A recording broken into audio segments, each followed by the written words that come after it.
Assalamualaikum warahmatullahi wabarakatuh.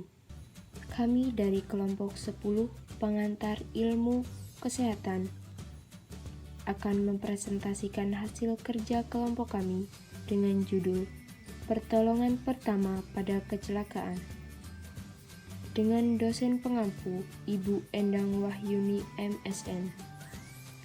Dengan anggotakan 1. Meilani Ayudi Astuti, 2. Umi Nurjana, 3. Faradita Aulia Sari, 4. Wahida Marlina, 5. Wahyu Ardiansyah, 6. Yasi Hardayanti, 7. Zuhdan Arif Rahman. P3K atau pertolongan pertama pada kecelakaan, yaitu upaya memberikan pertolongan pertama secara cepat dan tepat kepada pekerja atau orang lain yang berada di tempat kerja yang mengalami sakit atau cedera di tempat kerja. Tujuan P3K: 1. Menyelamatkan nyawa, 2. Meringankan penderita korban seperti meringankan rasa nyeri, 3. Mencegah cedera dan penyakit pertama parah seperti mencegah pendarahan, 4. Mempertahankan daya tahan korban, 5. Menunjang upaya penyembuhan, 6. Mencarikan pertolongan lebih lanjut. Selanjutnya yang ketiga yaitu prinsip. Dalam memberikan bantuan ataupun pertolongan pertama pada korban kecelakaan, maka harus memperhatikan prinsip-prinsip P3K. Adapun prinsip pemberian pertolongan pertama pada kecelakaan diantaranya 1. Tetap tenang, jangan panik. Perhatikan korban dengan baik. Jangan tergesa-gesa memindahkan korban, karena bisa saja satu langkah kecil akan memperparah keadaan, bukannya menolong, tetapi malah membunuh korban.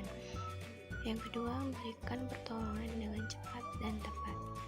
Gunakan mata dan semua indera dengan sebaik-baiknya, kemudian ambil langkah yang paling tepat. Yang ketiga, perhatikan keadaan korban. Cek apakah masih sadar atau korban pingsan. Selain itu, pada korban kecelakaan, perhatikan juga pendarahan korban serta luka-luka kemungkinan patah tulang yang dialami korban. Yang keempat, periksa pernapasan dan denyut nadinya. Pernapasan korban mungkin dalam keadaan yang tersengal-sengal atau bahkan bisa berhenti. Yang kelima, amankan korban di tempat yang aman. Dalam keadaan apapun, korban kecelakaan harus segera diamankan di tempat yang aman sehingga tidak menambah kondisi yang lebih parah. Kemudian nomor 6, setelah dilakukan pertolongan pertama, maka selanjutnya segera bawa korban ke rumah sakit terdekat supaya memperoleh penanganan yang lebih lanjut. 4. Tindakan P3K. Tindakan P3K dibagi menjadi 4. 1. Menilai situasi, 2. Mengamankan tempat kejadian, 3. Memberikan pertolongan pertama, 4. Mencari bantuan. 1. Menilai situasi. Sebagai penolong pertama, kita harus memperhatikan situasi yang terjadi dengan cepat dan aman. Kenali bahaya yang mengancam diri sendiri, korban, dan orang lain. Perhatikan sumber bahaya yang ada dan jenis pertolongan yang tepat.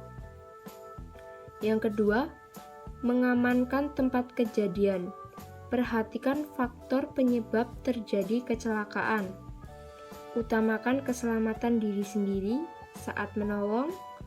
Jauhkan korban dari bahaya dengan cara aman dan memperhatikan keselamatan diri sendiri.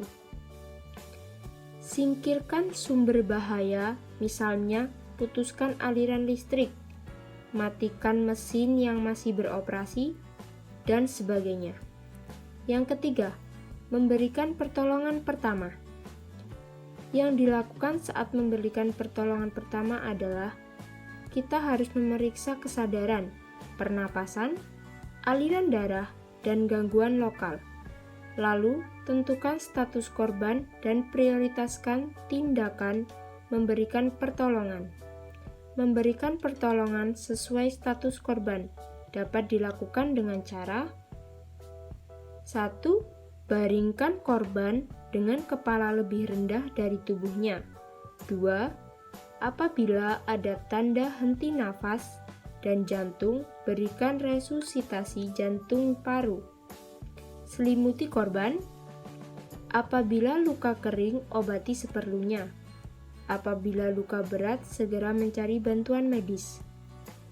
Yang selanjutnya, mencari bantuan. Bila memungkinkan, mencari bantuan orang lain untuk mengamankan tempat kejadian kecelakaan, menelpon RS atau tenaga medis, mengambil alat-alat P3K, membantu mengatasi pendarahan atau membantu memindahkan korban. 5. Sarana pelaksanaan P3K.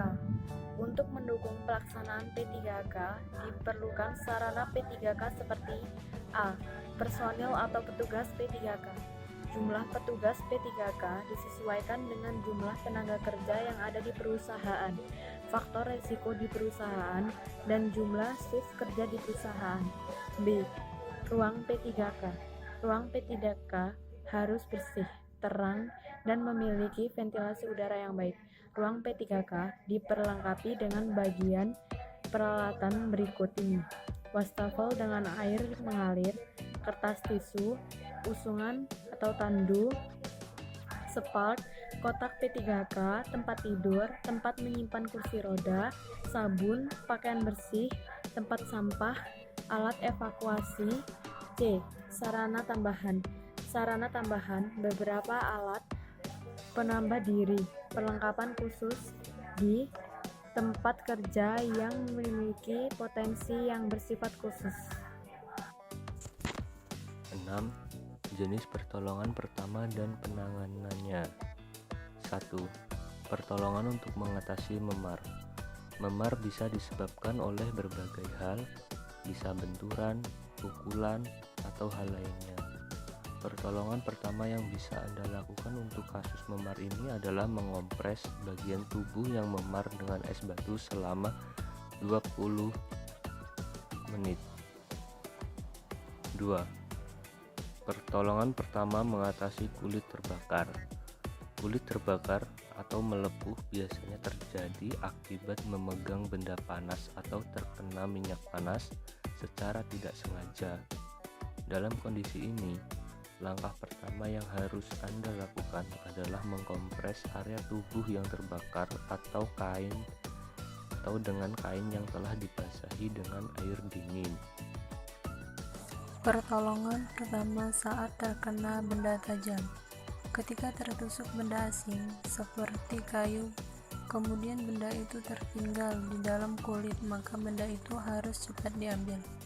Pertolongan pertama yang bisa Anda lakukan adalah segera mengambilnya dengan menggunakan jarum kecil atau pinset. Pertolongan pertama mengatasi luka sayat. Jika mengalami hal ini, maka langkah pertama yang bisa Anda lakukan adalah mencuci bagian tubuh yang terluka dengan sabun dan air mengalir. Setelah luka tercuci dengan bersih, Anda bisa mengoleskan salep antiseptik pada luka dan menutupnya dengan perban. 5. Pertolongan pertama mengatasi mimisan. Langkah pertama yang bisa Anda lakukan saat mimisan adalah mengompres hidung untuk mencegah terjadinya pendarahan. Caranya, ambil tisu atau kain, kemudian menekan hidung dengan menggunakan tisu tersebut. Tahan selama 10 menit atau hingga mimisan berhenti. 6. Pertolongan pertama mengatasi keseleo dan kram. Jika Anda mengalami keseleo, hal yang bisa dilakukan adalah mengompres bagian tubuh yang tegang dengan es batu. Kompresan dingin akan membantu menghilangkan peradangan dan pembengkakan. Lakukan hal tersebut selama kurang lebih 24 jam. Itulah presentasi dari kelompok kami. Saya selaku moderator, Paradita Aulia Asari, izin undur diri. Mohon maaf atas kesalahan yang ada. Saya akhiri. Wassalamualaikum warahmatullahi wabarakatuh.